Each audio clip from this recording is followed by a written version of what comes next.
Dear students, so today's session I'll going to explain about that some of the interrupts and their vector tables and Cortex M3 process of the inbuilt nested vector interrupt controller.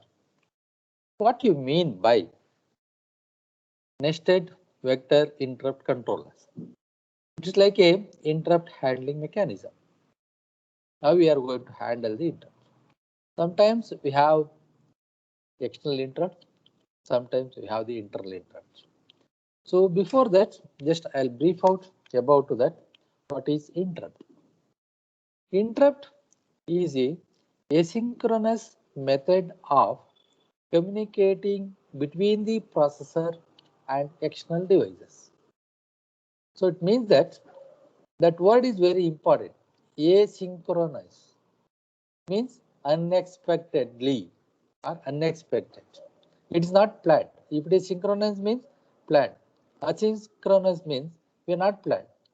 So that means that the interrupts arise any moment during the program executions. We have two types of interrupts, external and internal interrupts. Sometimes the microcontrollers we can block the external interrupt, but it is very difficult to block the internal interrupts. The interrupts itself generated within the processor or within the controller itself, those interrupts is called as internal interrupts. So for these reasons, how we are going to control? For the controlling these internal interrupts, some mechanism is required. That is called as interrupt handling mechanism. In this interrupt handling mechanism, we have some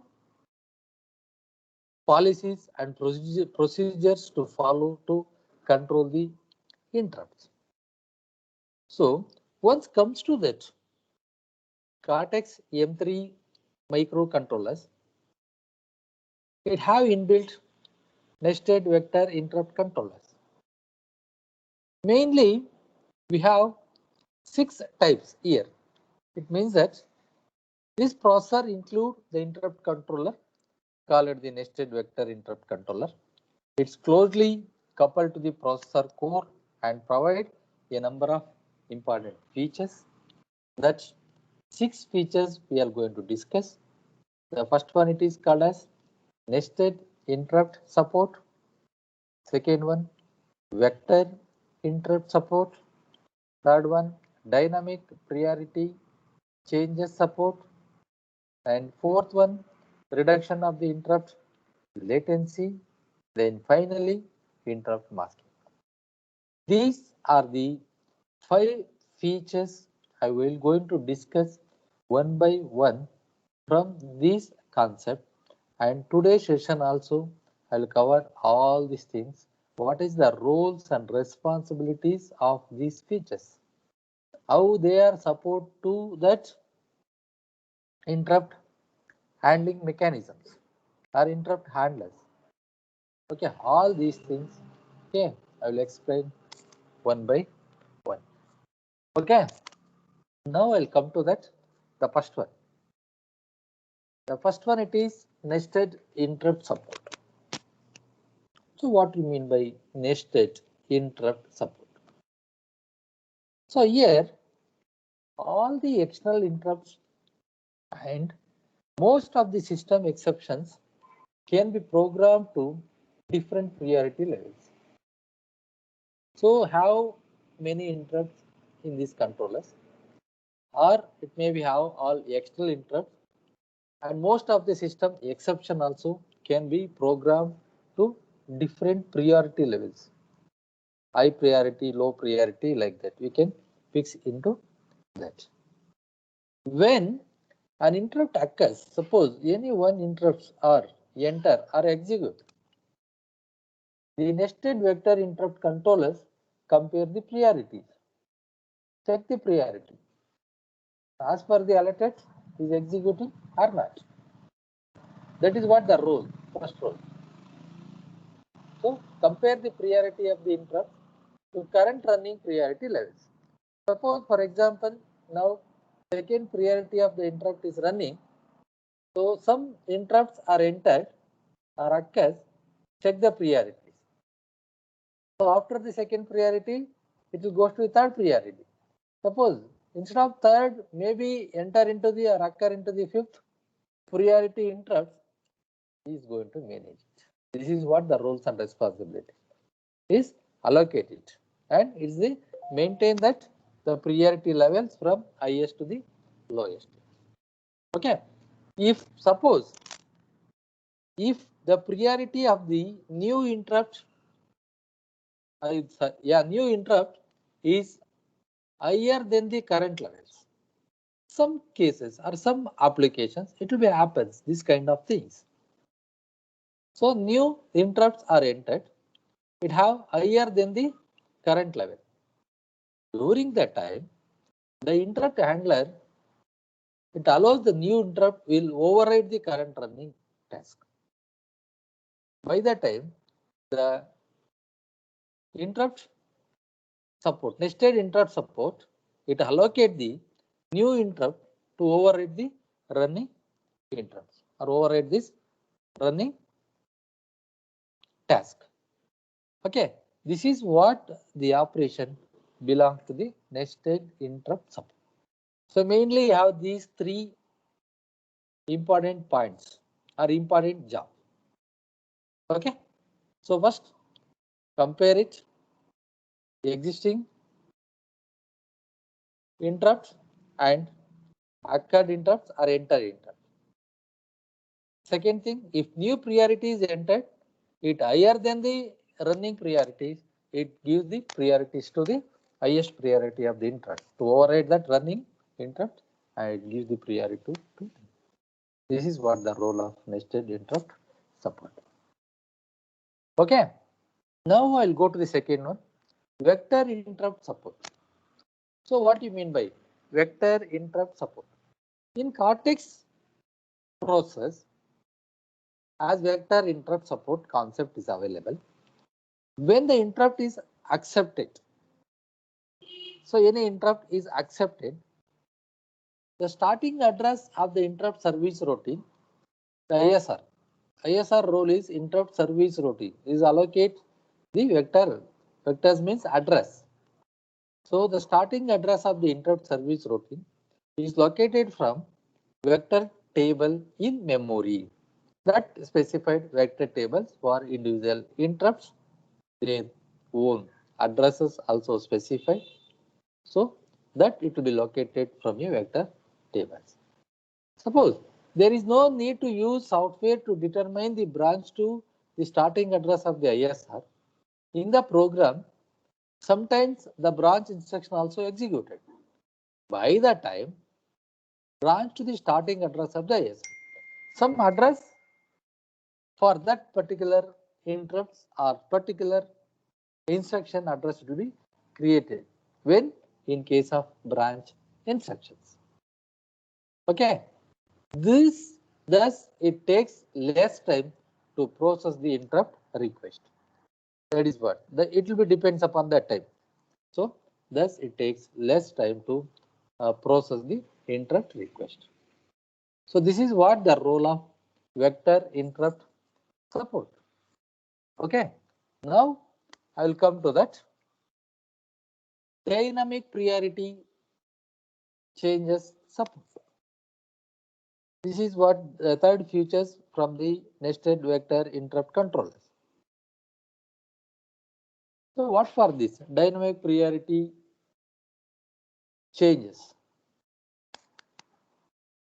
Priority levels of interrupts can be changed by software during runtime. Sometimes during runtime in the real-time systems or in the real-time operating system, these kind of things it may be happen. That is what we are using, change by software during the runtime. That is one possibility is there. It will be taken care by these features. That is what dynamic priority change.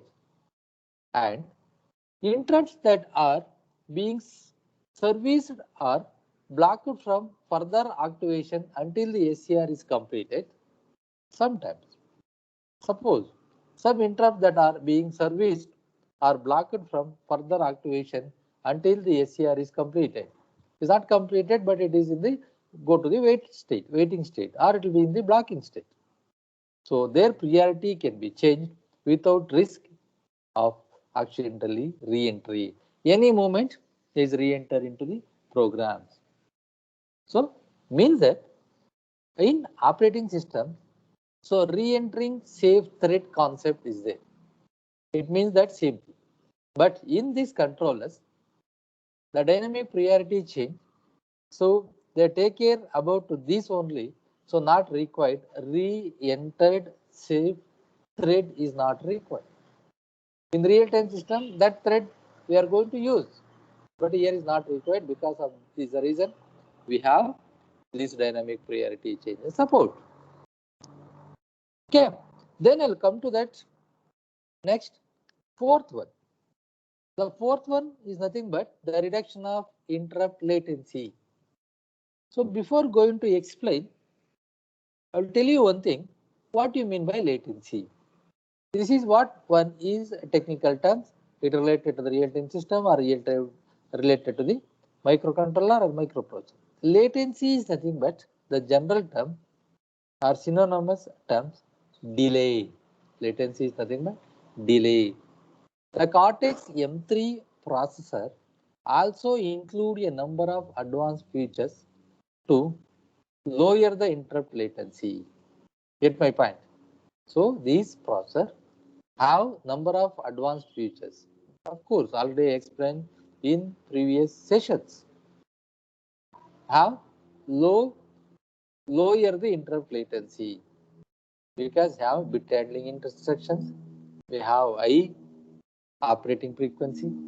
Means that these ARM controllers have around 20 megahertz of frequency.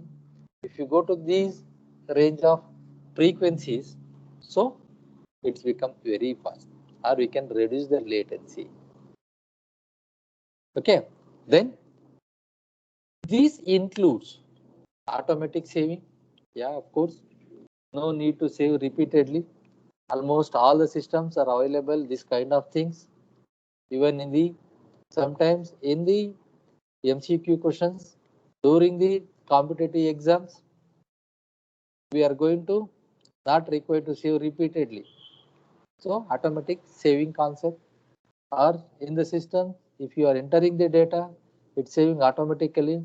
If you have interrupted in between, so no losses of data. These are all options are available. And restoring some register contents.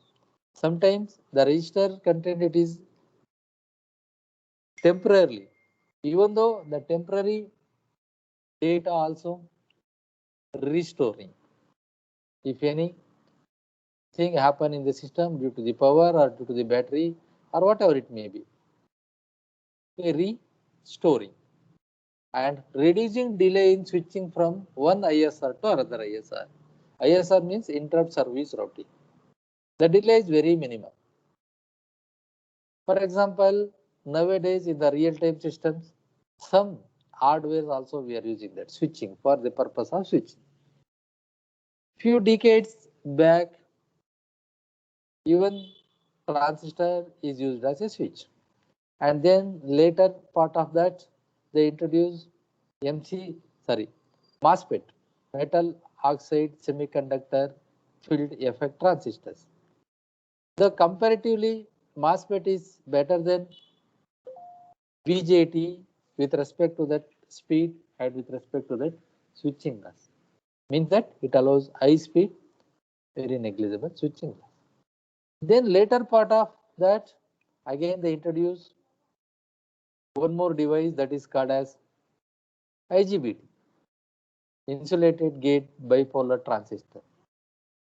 So this IGBT is better than the remaining two switching devices, maybe BJT or it may be MOSFET, with respect to switching speed, with respect to switching loss. That is what nowadays almost in the grid system, solar to electrical energy grid system, wind energy to electrical energy grid system. So means that non-conventional energy source. In futures, this is the very important. Solar energy. Instead of generating that power, we can use the available solar energy. They are all non-conventional energy source.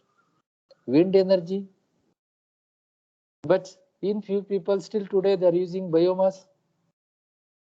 By the time to convert from non-conventional energy to in this required form electrical energy, some kind of switches are used.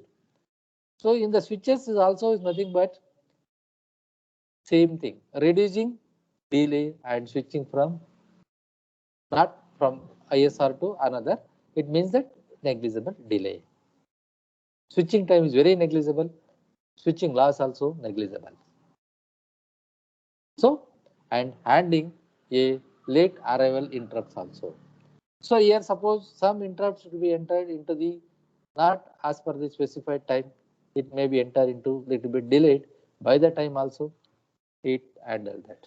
That is what the function of reduction of interrupt latency. The delay will become very reduced, very negligible delay for that. Get my point.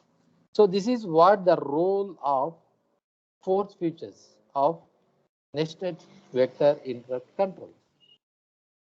Now I will go to the last features, interrupt masking. What for these interrupt masking?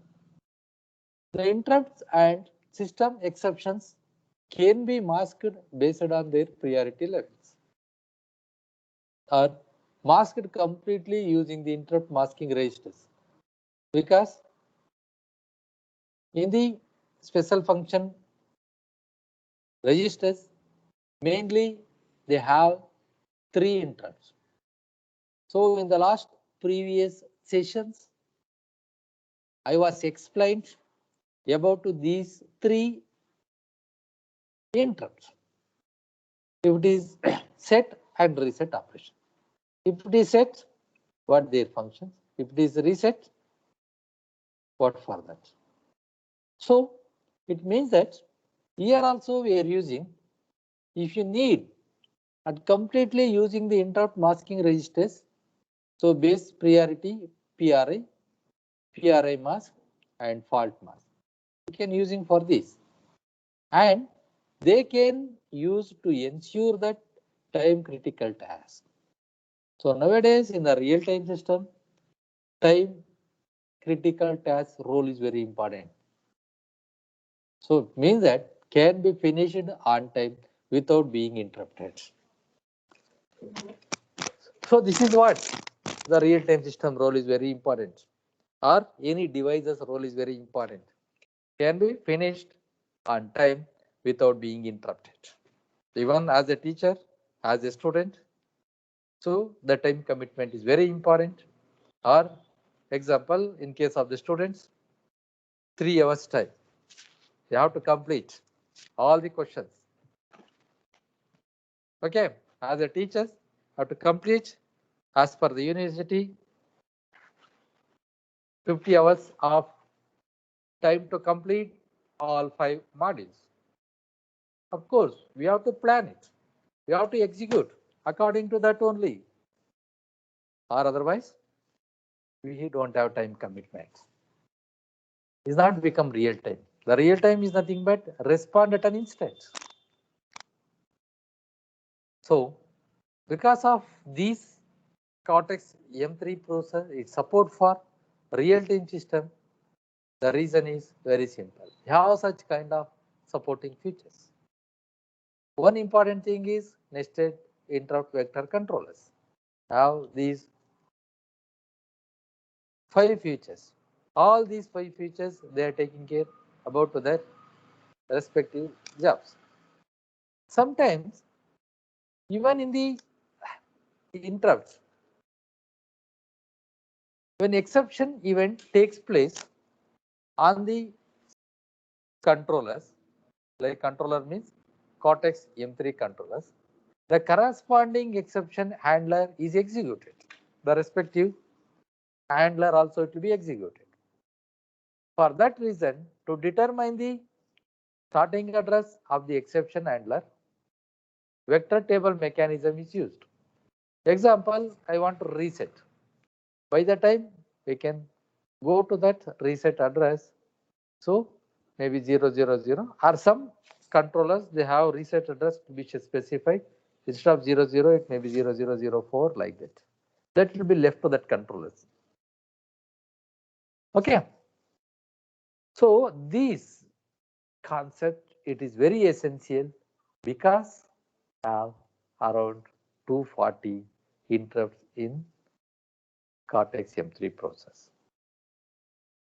If you have more number of interrupts, we are going to control, we are going to monitoring, we need some kind of features. Okay, this is what that belongs to that nested vector interrupt controllers. Okay, now I'll come to the one more topic in this today's sessions. I will take the memory map. What for this memory map? So the memory map is nothing but what kind of memory, maybe code memory, data memory, and how much maximum memory is available, how we are going to map, everything we are going to discuss in this topic.